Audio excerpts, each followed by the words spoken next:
Hey, this is the 24th of April, 2019. It's a beautiful spring day. I'm not showing you the sunshine in this shot because I didn't want the camera blocked by it. Anyway, I got a couple jobs to do today. I got an exhaust fan to install in the bathroom, which is a little bit, it's going to be a little bit of a difficult install due to the situation. It's a different size, can't get in the attic, that kind of thing.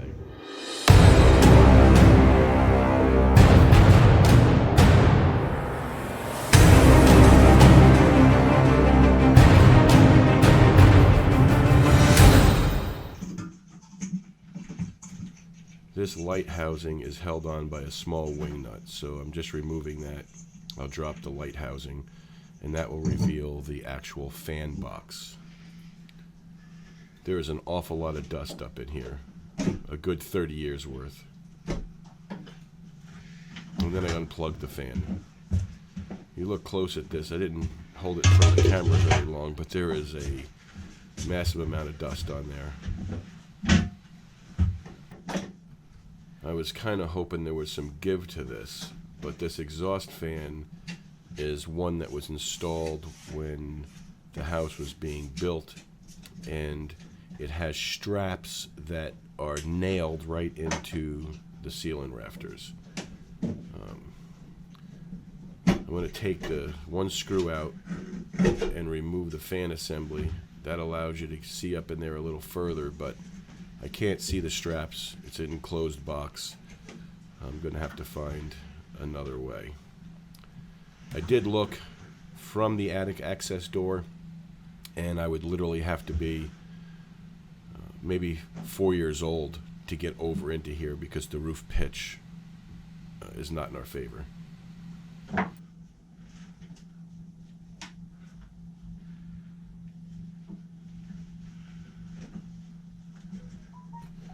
I'm actually pushing pretty hard right here, trying to see if there's any give to it, and there's like next to zero. So what I'm going to do is I've taken the new fan assembly, I've sitting it down on the cardboard box it was shipped in, I've traced it out and made this pattern. So this is the exact size of the fan box that needs to go in there. Then I placed it in the middle of this circle, and I'm tracing out the corners.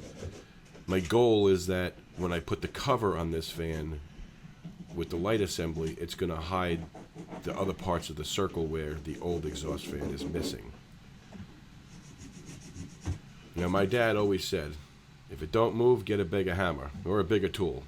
So here I am with a crowbar. You want to make sure that if you're doing something like this, that your crowbar is up against the actual rafter.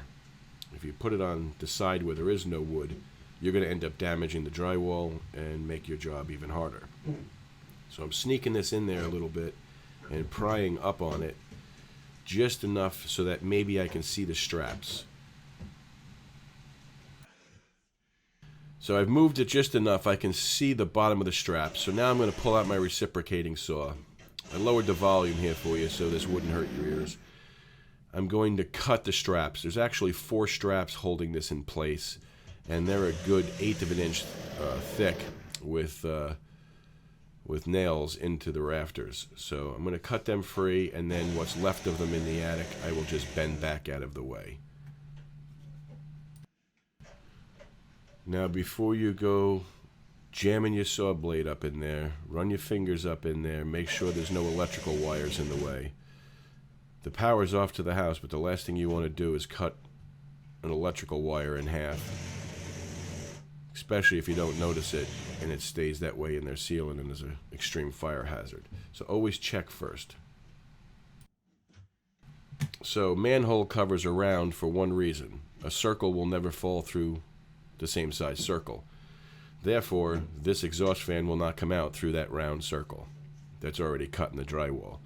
So I'm cutting out the corners from where my pattern was marked in hopes that I can turn this exhaust fan on just the right angle and use those little cutouts to have it slide out through, because it only usually needs to be maybe a 1/2 inch larger area in 1 or 2 spots to get a same size circle through the same size hole. And as you can see here, those cutouts make it a lot easier to remove. Alright, so the red one is the white.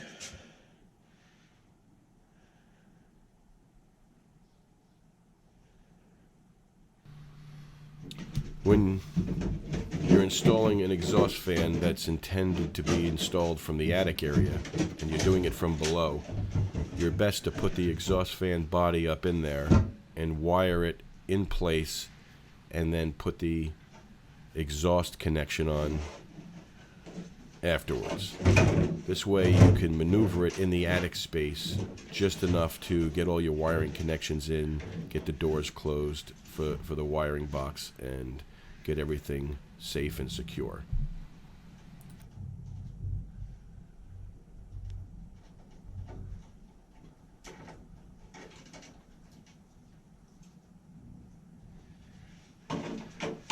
So here I am putting the exhaust line together. This here is a 3-inch to 4-inch adapter, and then on the side of the exhaust fan body is the 4-inch connection. What you see me doing right here is using aluminum paper-backed duct tape. This is very, very sticky, and it works very, very good.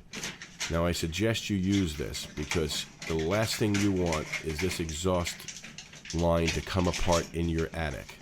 If it does, it'll be putting moisture in your attic, and then the heat from the summer will create a perfect environment for mold to grow. Make sure it's on in good shape, make sure it's taped securely, and I'm telling you, this is the best tape you can use.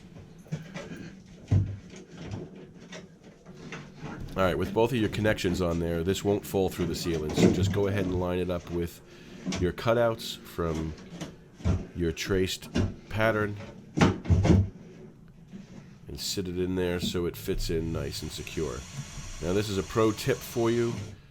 Because this was supposed to be installed from the attic, it too has adjustable straps and is supposed to get nailed into the rafters or screwed in. Here I'm using a 1/8 inch drill bit, and I'm drilling 2 holes on each side and screwing it into the rafter. Now it's very important that you do not use a screw that is any longer than 1.5 inches. Your rafter is 1.5 inches thick. If there's a wire strapped to the other side of it, you're going to drive a screw into it. A little ribbon cable for the nightlight feature, 2 spring clips, and this thing covers the hole in the ceiling perfectly.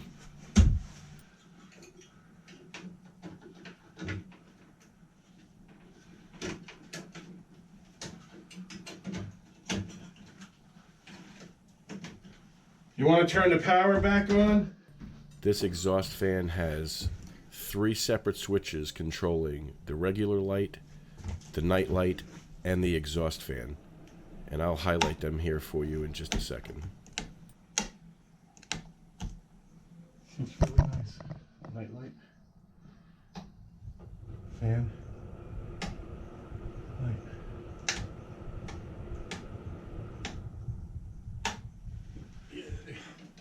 If you like videos like this, please subscribe and hit the little bell for updates. Thanks for watching. I wanted to show you this picture because this is the actual night light with the shades drawn in a dark room.